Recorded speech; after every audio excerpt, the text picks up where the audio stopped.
When I heard Fujimoto has a movie that recently released, I knew I had to watch it ASAP. And shout out to Ethan for recommending it to me, a longtime fan and listener of my Free Think music, link in the description below. And by no surprise, I loved it. Fujimoto, in my opinion, is a God-gifted storyteller, to the level where it can't be taught but it must be born with. And I truly believe that, with this movie being proof of that. It follows a 4th grade girl named Fujino, who's an aspiring manga artist. Every week, there's a newspaper handed out to the students of her school, which includes a quick manga strip of her work. Everyone loves her material, it's entertaining, funny, and she loves basking in the glory of everyone praising her work. For her, it's almost become a weekly routine, like she can count down to the expected acclaim from her peers, but in the face of it, she acts fake humble, brushing off the shower of compliments like, "Oh, this is just something I put together last minute, no sweat." Her classmates suggest she could be a manga artist for a career option, even going as far as asking for her autograph, fully boosting her ego sky high, and I really don't blame her. This could easily make anyone full of themselves, but this sense of confidence is soon to come crashing down. She's asked to the office and asked by her teacher if she wouldn't mind sharing a slot of her manga panel in the newspaper from now on. The name of this other artist is Kiyomoto, a shut-in, a truant student who rarely leaves home, and Fujino sneeringly says she doesn't mind, referring to Kiyomoto as a wimp who won't be able to handle it if she can't even make her way to school. The next newspaper is finally delivered, and when preparing herself for the usual routine of immediate praise, it's disrupted when reading through Kiyomoto's manga panel, leaving her with an extremely shocked expression, which I interpret as, "Oh shit, she's actually really good." Not in a praising way, however, but in a threatening way. Hearing her classmates murmur on about how good this new Kiyomoto is, saying her work is pro level, and in comparison, Fujino's work seems average, which for any artist is like a straight shot to someone's pride, and she now feels her position in the hierarchy being challenged and compromised. She walks home with her head down, now deep in thought, feeling self-doubt, recalling scenarios of people praising her work from the past, from, "You're so good at drawing, you're the best out of all my students, you have a real future in this," and to me, she seems in disbelief, thinking maybe, were they lying to me? Am I not as good as I thought I was? Or maybe, man, if they think I'm good, I can only imagine what they would think of Kiyomoto's work. Probably questioning, is it even worth it to continue? But not before trying to rationalize the whole situation. Maybe she's more talented because she stays home, therefore having more time to practice. Now angered and sprinting home yelling out, "How can a 4th grader be better than me? This is unacceptable." And I have to say, this is truly relatable from an artist standpoint. Everything up until now is completely accurate in how the timeline in the story is playing out. She searches up online how to be a better artist, stocks up on drawing equipment from sketchbooks, anatomy textbooks, and gets to work, tirelessly hammering away with one goal in mind: be better than Kiyomoto. She looks up various guides, shortcuts, anything to propel her past her now nemesis. A montage plays out of her obsessing over this goal with tunnel vision, avoiding her friends, family, going out, now regarding all of these as distractions that prevent her from being better.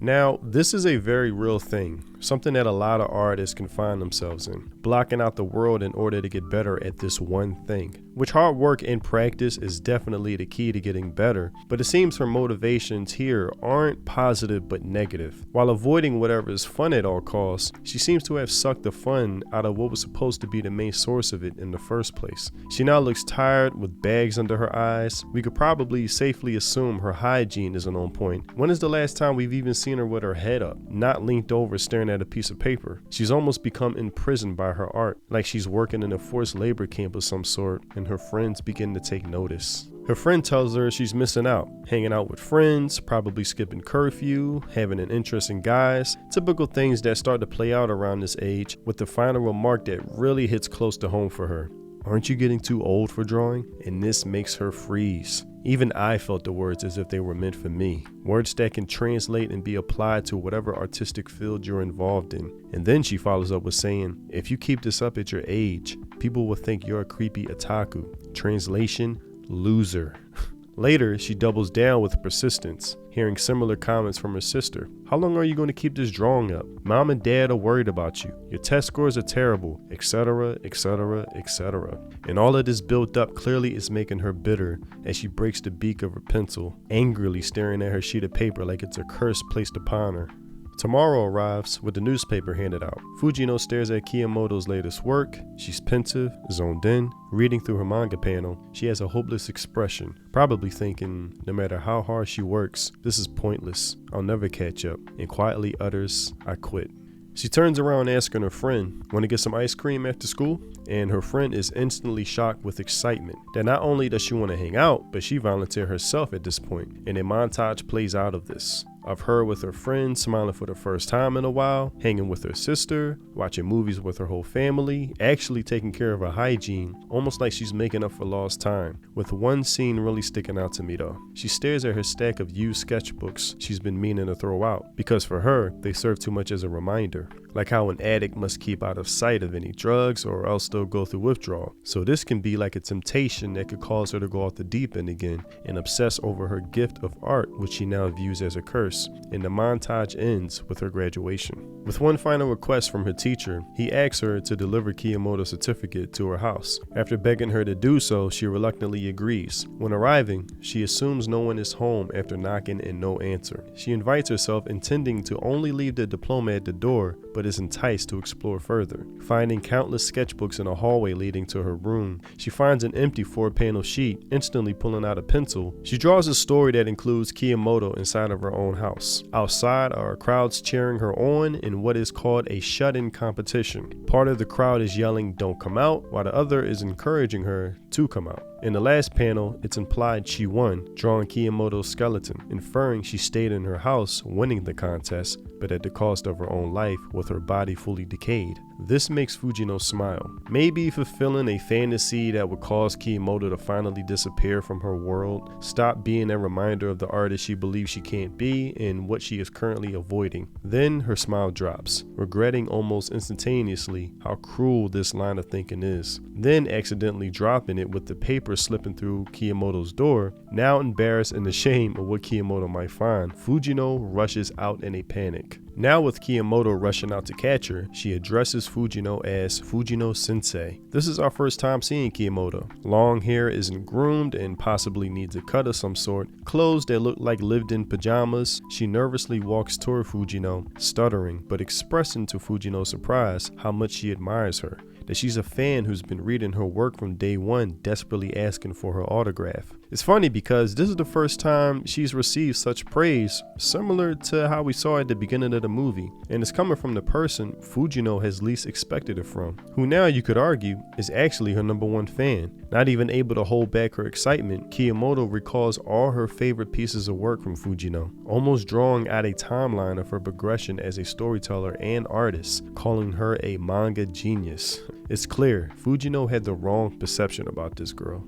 Kiyomoto continues asking why she stopped drawing, implying she misses her weekly issues of such great art. Fujino replies with a made-up story suggesting she needed time to gather inspiration for this made-up competition. She's submitting an idea that's now finished except for the drawing, and Kiyomoto, overrun with more excitement, demands she must see it. She wants to see it, repeating it over and over and over and over again. Fujino agrees to this, seemingly enjoying this familiar feeling of praise. It begins to rain and Fujino tells Kiyomoto she'll see her later, now walking home. And Kiyomoto, with a starstruck smile, waves goodbye to her, excited to see her again. As Fujino walks home, we see a progression in her walk, from walking with her head down to walking confidently with her head up to skipping in the rain. And while the weather seems ugly to us, to her it's the most beautiful day she's had in a long time. She moves through the rain with great satisfaction, stomping at puddles over celebratory music building more and more. It reminded me of when Rocky reaches the last step, with his anthem music playing in the background, leading to one of the most iconic movie scenes ever. This was her moment, and when arriving home, the first thing she does without hesitation is begin to draw again. The rest of the movie I'll leave for you to watch, which is even more amazing, but the first 20 minutes of this film really spoke to me. I always say the mark of a good storyteller is knowing how to balance specificity and being general, writing experiences that are specific and unique to the character we are watching, but keep it general enough to where we as the viewer can apply to our own lives. And Fujimoto does this flawlessly without fail. I don't draw manga, but I do music, and everything from her journey I could easily apply to myself, from expected praise from people admiring your work, to leading you being full of yourself, to feeling like no other artist could replace or come close to your work, to actually having that happen.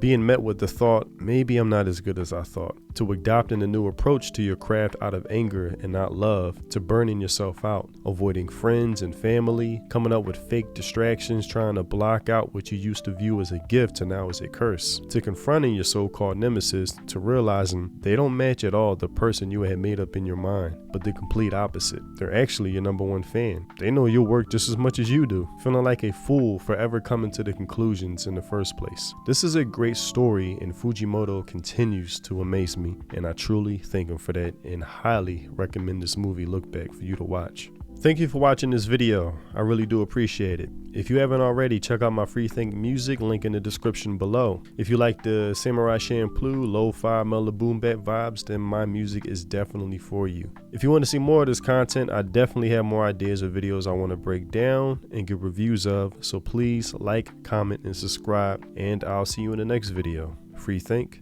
peace.